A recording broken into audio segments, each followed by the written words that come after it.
All right, friends, I'm just gonna do this unedited, old school.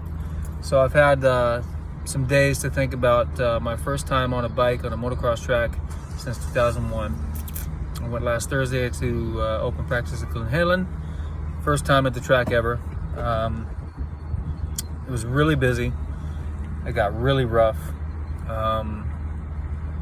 As far as cardio-wise and strength, I felt good. Ever since being off the bike, I've ran marathons, half marathons, kept real physically fit. That was not a concern. But I pumped in the first half lap, going up the big first hill in the slop when it was about a foot of mud.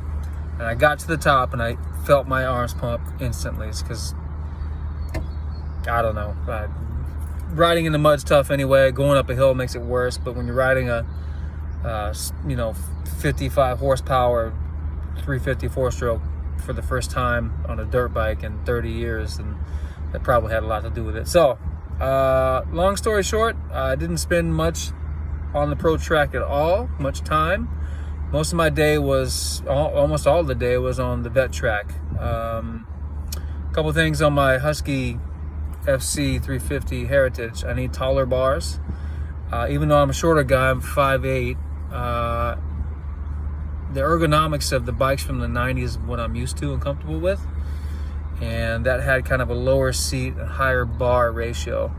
The new Huskies have a tall seat, low bar, and I didn't like it. I didn't like it at all. So I'm gonna get some Pro Taper high bends. I need a gripper seat big time. The amount of torque and pull that these bikes have was shocking to me. I'm glad I didn't buy a 450. There's no way I can handle a 450 right now, even being as strong as I am. So taller bars, gripper seat. I'm gonna grind some points into my foot pegs. I don't want to spend the money on aftermarket foot pegs, but I'm gonna grind the tips to a sharper point. I didn't feel like I was slipping, but I didn't feel super confident standing on the balls and my tiptoes of my feet. I was more comfortable on the arch of my feet. I think it's just, I don't think it's mental, but I want to make sure I'm not going to slip off, basically. So taller bars, gripper seat, sharper pegs. As far as the engine, the motor, that thing has everything I need. Was in map 1 all day with traction control. The dirt at Glen Helen was garbage. I mean, I didn't grow up in California riding. My formative years were in the Pacific Northwest, which is loamy, tacky, black, beautiful dirt, and Glen Helen is the opposite of that. So hard pack with a bunch of silt on top. As far as riding, as far as grip was the biggest challenge.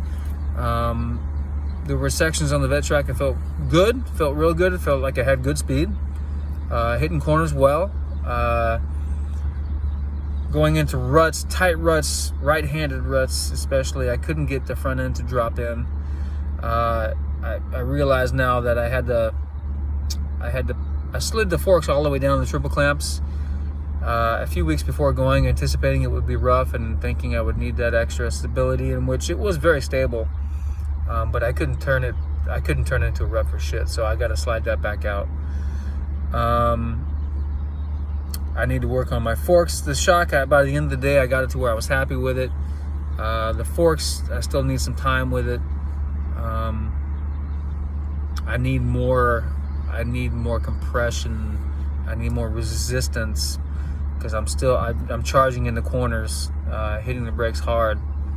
Probably not the smartest thing to do after being off the bike for so long, but I'm doing it anyway, man. Just like I was when I was 16, 17. Overall, real happy with the bike. The bike is way more than I thought it would be as far as power, way more. Very happy with it. Happy with the way it handled. Happy with the way it felt in the air. Overall, very happy. All right, I'll update. Probably won't get back out to the track for at least another month. Hopefully before, but probably sometime in May. Later.